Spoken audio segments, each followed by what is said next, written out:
कार्यक्रम मैले गर्न बाध्यता भएको आज म हजुरलाई भन्न चाहन्छु। मेरा भाइ काभ्रे जिल्ला घर भएको देव ठकुरी फेरि उहाँ कम्मरदेखि तलतिर नचल्ने हुनुहुन्छ। उहाँको दुवैपट्टि घाउ भइरहेको छ र उहाँको पिप बगेर उहाँ मैले उपचारको लागि मैले वीरस्थलबाट नि मेरो भाइलाई फर्काइदियो। त्यसपछि मैले टिङलाई टिचीबाट नि फर्काइदियो।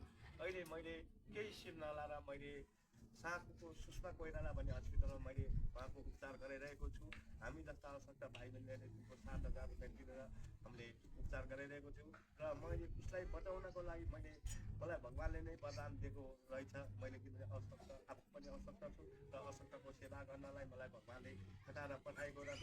फेरि उसको कोही आफन्तहरू कोही इष्टमित्रहरू कोही पनि छैन, तर उहाँ अपाङ्ग सहायता समाज नेपालमा बस्नुभएको 1 महिना भयो, तर उहाँहरू अहिले दुःखको पीडामा हुनुहुन्छ। उहाँ हस्पिटलको बेडमा जीवन र मृत्युसँग लडिरहनु भएको छ र उहाँलाई हामीले बचाउनु पर्छ र उहाँको जस्तो अब तपाईँले सास पाउने आश अवश्य हुनुहुन्छ भन्ने साथले मैले नमुना कार्यक्रमका मेरा प्रिय दाई चुनामरी दाईलाई मैले सल्लाह गरेको छु। त्यसपछि